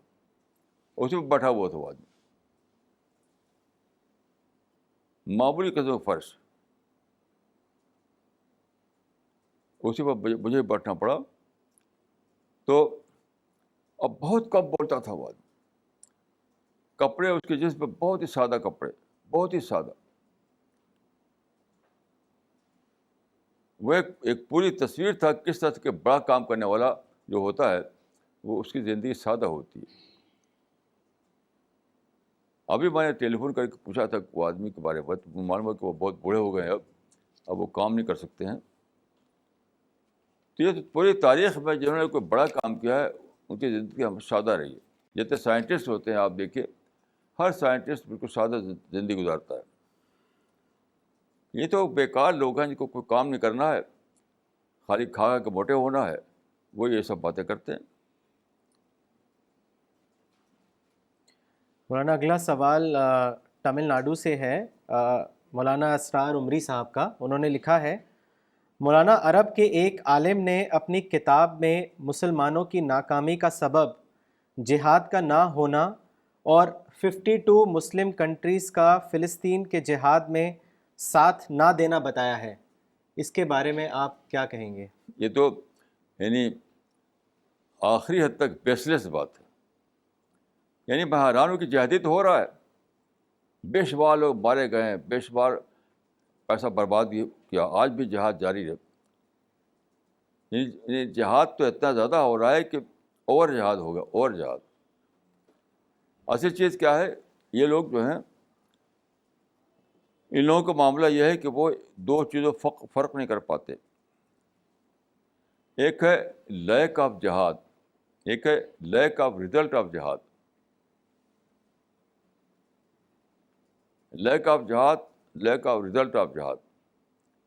کیونکہ دیکھیے 1948 میں انہیں عربوں نے نعرہ لگایا تھا کہ ہم اسرائیل کو یعنی سمندر میں ڈھکیل دیں گے، ان کو ختم کر دیں گے، ہم ان کو جہاد کے ذریعے مٹا دیں گے.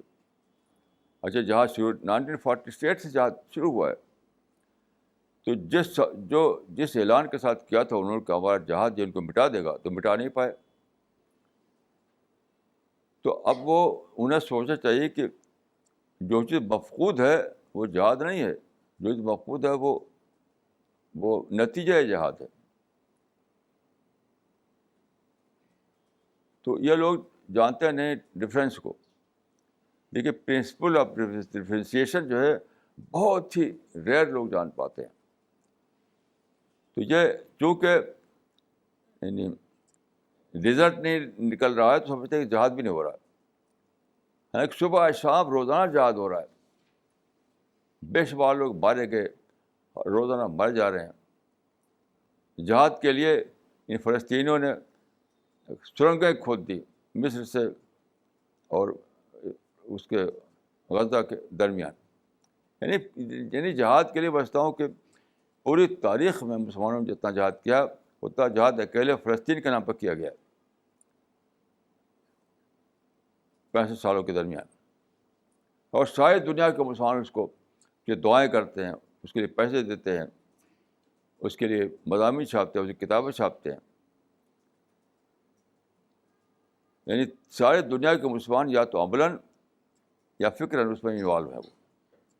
تو یہ تو بالکل بے اصل بات ہے کہ جہاد نہیں ہو رہا ہے.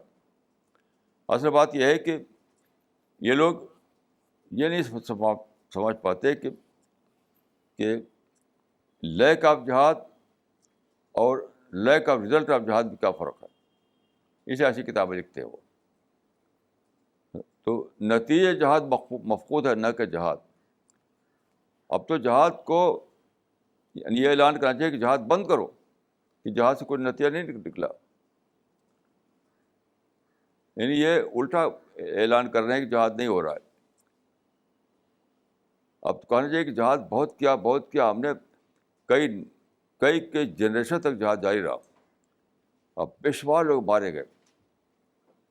اب تو بند کرو جہاد کو، اب کوئی دوسرا طریقہ نکالو اس مسئلے کے لیے. مولانا سید عابد حسین صاحب جنہوں نے جو بیروا سے ہیں، انہوں نے سوال لکھا ہے، مولانا صاحب as per your latest book done over Kashmir you are very hopeful about the داوا explosion in Kashmir. I request you to kindly elaborate on that. دیکھیے یہ بہت ہی سمپل لاجک ہے. یعنی جب بھی انسان کے ساتھ یہ ایکسپیرئنس پیش آئے کہ وہ وائلنٹ ایکٹیویزم چلائے اور نتیجے میں کیا تباہی ملے، تو کیا آتا ہے سیکنڈ تھاٹ، ریویژن، ری اسسمنٹ، اور پھر وہ یو ٹرن لیتا ہے. اس کی مثال ہے جاپان. سیکنڈ ورلڈ وار سے پہلے جاپان میں بہت زبردست تشدد کلچر تھا. یعنی تاریخ میں پہلی بار جاپانیوں نے نکالا تھا یہ سوسائڈ بامبنگ، جس کو ہراکری کہتے تھے وہ. لیکن جب سیکنڈ ورلڈ وار میں ان کی ہار ہو گئی، مکمل شکست ہو گئی، ان کے شہر تباہ ہو گئے، تو ان کا سیکنڈ تھاٹ آیا ان کے اندر، تو پھر یو ٹرن لیا انہوں نے. اور ہیروہیٹو جو بادشاہ تھا اس نے تقریر کی تھی کہ وی have to suffer the insufferable to take a new decision. یعنی ہمیں ایک ناقابل برداشت کو برداشت کرنا ہے تاکہ آپ ایک نیا ڈیسیژن لیں. یعنی بجائے وائلنس کے پیس کا راستہ اختیار کریں. تو میں کشمیریوں کے بارے میں یہی رائے رکھتا ہوں کہ وہ بڑے انسان ہیں، پتھر نہیں ہیں. تو انہوں نے کشمیر میں جہاد کے نام پر وائلنس چلایا اور وہ مکمل طور پر ناکام ہوا. کیونکہ دیکھیے 1,00,000 کشمیری مارے گئے، 1,00,000. پاکستان نے کشمیر کے لیے 4 لڑائیں لڑیں اور خود پاکستانی گورنمنٹ نے کہہ دیا کہ اب ہم لڑائی نہیں لڑ سکتے کیونکہ 4 لڑائیوں میں ہم کشمیر کو حاصل نہیں کر سکے. تو پاکستان فیلڈ اسٹیٹ بن گیا. آپ بتائیے کہ ایک ریگولر آرمی، پاکستان کی حیثیت ایک ریگولر آرمی کی ہے، وہ 4 لڑائی لڑ کر کے کشمیر کو قبضہ نہیں کر سکا. خود کشمیری لڑ کے 1,00,000 اپنے نوجوانوں کو مروا ڈالا، پھر بھی کشمیر میں ان کا جو تشدد کلچر کامیاب نہیں ہوا. تو کیا کشمیری جو ہے کوئی پتھر ہے؟ وہ کوئی سوچے گا نہیں، وہ اینٹ پتھر ہے. وہ ضرور ہے کہ کشمیریوں کے اندر سیکنڈ تھاٹ آئے، ضرور ہے کہ کشمیریوں کے اندر نئی سوچ جاگے جیسا جاپانیوں میں جاگی تھی. یہاں میری امید ہے کہ اتنے سارے جو یعنی کشمیریوں کا جو سو کال جہاد جو تھا، جب وہ کاؤنٹر پروڈکٹیو بن گیا تو اب ظاہر ہے کہ وہ پتھر نہیں، وہ سوچیں گے، وہ اور سوچ رہے ہیں. تو یہاں میری امید کہ وہ یو ٹرن لیں گے اور تشدد کے بجائے پیسفل کلچر چلائیں گے اپنے یہاں. اور یہی میں نے لکھا ہے اس میں، اور میں سمجھتا ہوں کہ اس کا آغاز ہو چکا ہے. کشمیر میں بہت سے لوگ ایسے ہیں جو مجھ سے زبانی بھی بتایا، ٹیلی فون بھی آتا ہے، ان کا خط بھی آئے ہیں کہ پہلے ہم یہاں کے جو آرمی تھی اس کو ہم پتھر مارتے تھے، اب ہم کو قرآن پیش کرتے ہیں. تو یہی تو it is a good sign. اس سے پتہ چلتا ہے کشمیر میں ایک نئی سر طلوع ہو چکی ہے، ایک نئی صبح آ چکی ہے وہاں پر. اور ان شاء اللہ یہ اور بڑھے گا یہاں تک کہ وہاں یعنی نصف النہار کا وقت آ جائے گا. مولانا اگلا سوال لینے سے پہلے ایک کامنٹ پڑھنا چاہیں گے جو مولانا عبد الباسط عمری صاحب نے لکھا ہے دوحہ قطر سے. انہوں نے لکھا ہے کہ مولانا آج کے لیکچر سے لڑائی بھڑائی کی ذہنیت کتنی بڑی محرومی کا سبب ہوتی ہے آج ہی معلوم ہوا. مولانا آج سے پہلے میں اس بات کو نہیں جانتا تھا. جزاک اللہ خیر. اگلا سوال دلی سے ہے مس سعدیہ خان کا. انہوں نے لکھا ہے مولانا صاحب please throw light on the need of sincerity for acquiring wisdom. دیکھیے یہ لا آف نیچر کی بات ہے. آپ سائیکالوجی کو پڑھیے آپ. یہ بالکل یعنی جو سائیکالوجی میں جو سائیکالوجی کیا ہے, اسٹڈی آف مین کا نام ہے سائیکالوجی. تو انسان کے بارے میں جو ریسرچ کی گئی ہے, اور ہر آدمی کا اپنا تجربہ بھی یہی ہے کہ اگر کوئی بات آپ کے ساتھ پیش آتی ہے آپ کے مزاج کے خلاف, اور آپ یعنی سنجیدگی کھو دیتے ہیں, سینٹی کھو دیتے ہیں, تو فوراً کیا ہوگا کہ آپ کی عقل جو ہے وہ کام کرنا بند کر دے گی, مطلب نگیٹو باتیں آئیں گی. تو یہ ہر آدمی کا ذاتی تجربہ ہے, اور سائیکالوجی کی ریسرچ بھی بتاتی ہے کہ جب تک آدمی کے اندر سینٹی ہے, سنسیئرٹی ہے, سیریسنیس ہے, تب تک اس کی عقل خوب کام کرتی ہے. اور جیسے ہی سینٹی گئی, سنسیئرٹی گئی, سیریسنیس گئی, اس کی عقل کام نہیں کرتی. یہ ہر آدمی کا تجربہ ہے, اس میں کوئی میں نہیں سمجھتا کسی آرگومنٹ کی ضرورت ہے.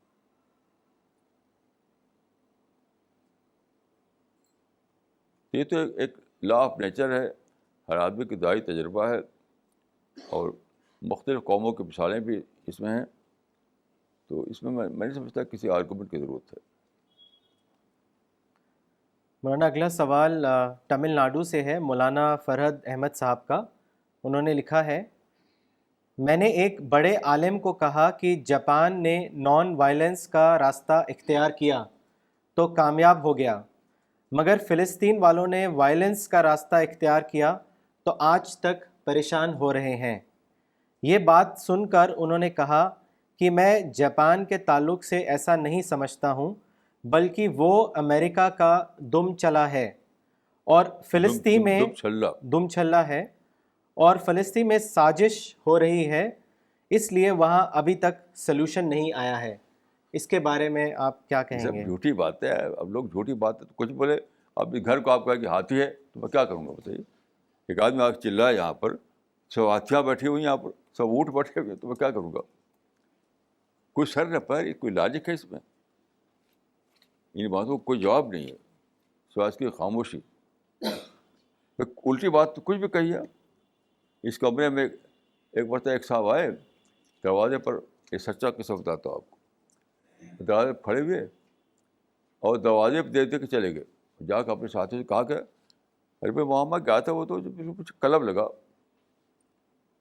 اب بتائیے کہ یہ ہم اسپریچولیٹی کی بات کرتے ہیں, اللہ کے خوف کی بات کرتے ہیں, دعوت اللہ کی بات کرتے ہیں, اور انہیں لگا کہ یہ کلب ہے. تو اس کا کوئی جواب ہے؟ یہ تو شیطان کی بولیاں ہیں, شیطان کی بولیاں بند نہیں ہوں گی. اس کا کوئی جواب نہیں, سوائے اس کے دعا کیا جائے. ایسے لوگوں کے لیے دعا ہوتا ہے, جواب نہیں ہوتا. مولانا اگلا سوال دلی سے ہے, مولانا ذکوان ندوی صاحب کا. انہوں نے لکھا ہے, آپ نے کئی بار اپنے لیکچر میں اور الرسالہ میں ایک فارمولا بتایا ہے. وہ فارمولا ہے 1 مین 1 مشن, 1 مین 2 مشن. میرا سوال یہ ہے کہ پریکٹیکلی یہ فارمولا کیسے ایپلیکیبل ہوگا, اس کے بارے میں بتائیں. بہت دلچسپ سوال ہے. آج میں نے ایک قصہ پڑھا, آج ہی کی بات. ایک تھے مولانا حسرت موہانی, یعنی فریڈم اسٹرگل کے زمانے میں ان کا کافی نام آتا تھا, مولانا حسرت موہانی. بہت ریڈیکل قسم کا آدمی تھے وہ, بہت ریڈیکل. تو برٹش گورنمنٹ نے ان کو اریسٹ کیا, ان کو جیل میں ڈال دیا. تو جیل میں ان کو کام دیا گیا جس کو کہتے ہیں ریگرس پریزنمنٹ, یعنی بامشقت قید. تو ان کو چکی پیسنا ہوتا تھا. چکی یعنی قیدیوں کے لیے جو آٹا ہوتا ہے وہ باہر سے پسوایا نہیں جاتا, اسے لوگ پیستے ہیں, اسے ان کی روٹیاں بنتی ہیں. پہلے ایسا تھا, آج کل بجنے والوں. تو بہر ان کو ریگولر امپریزنمنٹ دیا گیا, یعنی قید بامشقت, اور چکی پیسنا ہوتا تھا ان کو. تو وہ تھے شاعر بھی. حضرت موہانی جو تھے فریڈم فائٹر بھی تھے اور شاعر بھی تھے. تو اپنے چکی پیستے تھے اور شاعری بھی کرتے تھے. تو ان کا ایک شعر اسی بارے میں کہا تھا انہوں نے کہ ہے مشق سخن جاری چکی کی مشقت بھی. ہے مشق سخن جاری چکی کی مشقت بھی. مطلب یہی صحیح ہے دائی کا معاملہ کہ مطلب جو بھی اللہ تعالیٰ کی طرف سے اس کو جس کام میں ڈالا گیا ہے, چاہے بزنس ہے یا جاب ہے کوئی بھی, تو وہ بھی جاری رہے گا. اور ساتھ ساتھ کیا ہے, مشق سکون بھی رہے گی. یعنی معرفت کی باتیں سوچنا, دعوت کے موقع ہوں دعوت دینا. سمجھتا ہوں کہ وہ جو فارمولہ جو میں نے دیا تھا وہ شاید زیادہ ریئلسٹک فارمولہ نہیں تھا. اور میں یہ کہوں گا کہ ہر آدمی کا ایک ہی فارمولہ ہے مشق سخن جاری چکی کی مشقت بھی. جو آپ کام کر رہے ہیں, حالات نے آپ کو جس کام تک پہنچایا ہے, آپ زراعت کرتے ہیں, بزنس کرتے ہیں, آپ جاب کرتے ہیں, تو کرتے رہیے اس کو, لیکن بقدر ضرورت, اور اسی کے ساتھ موقع سے حالات کے لحاظ سے آپ یعنی اللہ کے لیے تدبر کیجیے, اللہ کے معرفت حاصل کیجیے, چیزوں سے تبسم کیجیے, اور جہاں موقع ہو دعوت کا وہاں دعوت دیتے رہیے. یہ دونوں چیزیں ساتھ ساتھ چلیں گی, الگ الگ نہیں. میں سمجھتا ہوں کہ ایک ہی فارمولہ ہے کہ بقدر ضرورت اپنی معاش حاصل کرنا اور اپنے آپ کو اللہ کی معرفت میں, اللہ کی دعوت میں انوالو رکھنا. یہ ساتھ ساتھ چلے گا دونوں کا. بالکل وہی فارمولہ رہے گا کہ ہے مشق سخن جاری چکی کی مشقت بھی. سب کے لیے ایک ہی فارمولہ ہے. میں سمجھتا ہوں کہ دو فارمولہ نہیں ہے. البتہ یہ فارمولہ جب آپ چلا پائیں گے جب کہ آپ آرام اور راحت اور عیش لگژری کے چکر میں نہ پڑیں, بلکہ بقدر ضرورت پر اکتفا کریں. مولانا اگلا ایک کامنٹ آیا ہے مسٹر شاہ نواز ظفر صاحب کا دلی سے. انہوں نے لکھا ہے, مولانا صاحب, I just wanted to share that I have felt lot of changes in me after joining your classes. Now I can say that I love our dearest Allah the most in this world. At the time of saying a last goodbye to my company, I have sent the mail which I am sharing with you. This way of thinking is only because of your teachings. مولانا اس میں انہوں نے اپنا وہ میل share کرا ہے, اس میں لکھا ہے, respected seniors and dear colleagues, heartiest greetings of the day to all of you. Time has given this opportunity to inform you all that the moment has come to say a very goodbye to all of you. In the journey of my life, it was my fate to spend the time of 8 months with all of you. This short span of time was a very unique and wonderful learning experience. I would like to gift you all some good thoughts which will help you in achieving real success in your life. In Quran chapter 23 verse number 115, Allah says, "Do you imagine that we created you without any purpose, and you would not be brought back to us for account?" Here Quran guides us that the creator of the universe has created all human beings for a test only. As a part of test, He has given us freedom, and it is up to us whether to use it in a proper way or misuse it. The freedom exists only for a limited period of testing time. When the testing time is over, there will be a day of judgment when every one of us will be brought back in front of Him for account settlement. The reward or punishment will be subject to the performance level. Hence, end of the day, all the common men, business heads, branch heads, regional heads, and country heads have to report to the universe head. The owner of any organization doesn't tolerate his employees not following company guidelines. Then how come Almighty God will tolerate anyone of this nature in His world? Let all of us make an effort to use our freedom with a positive spirit as per the creation plan of Almighty God, and let's be amongst the successful ones. My best wishes are with all of you. Shah Nawaz ظفر. جزاک اللہ جزاک اللہ. مولانا اگلا سوال دلی سے ہے doctor Pradhan کا. انہوں نے لکھا ہے Maulana can we describe all the problems of Muslims in Assam, Philistine, Burma, Kashmir and many parts of the world as azab from Allah because Muslims are not spreading word of God to non-believers. نہیں دیکھیے، عذاب کا لفظ بولنے کا ہمیں حق نہیں ہے، کسی پیغمبر کو حق نہیں ہوتا. یہ بہت بڑی جرأت ہوگی کہ ہم عذاب کہہ دیں. یہ اللہ کے ڈومین میں داخل ہونا ہے، تو اپنی لمٹ پر رہ کر ہمیں بولنا پڑے گا، انسان کی لمٹ میں. عذاب کا لفظ جو ہے وہ اللہ کی بولی، ہماری بولی نہیں ہے.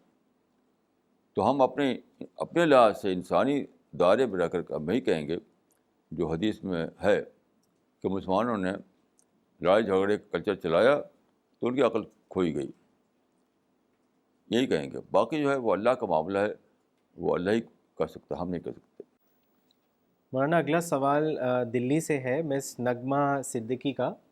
انہوں نے لکھا ہے Maulana you say all Quran verses Hadith have a general principle. How can we understand the principles? Kindly comment. ایک ہی طریقہ ہے، آپ اپنی عقل کو بچائیں.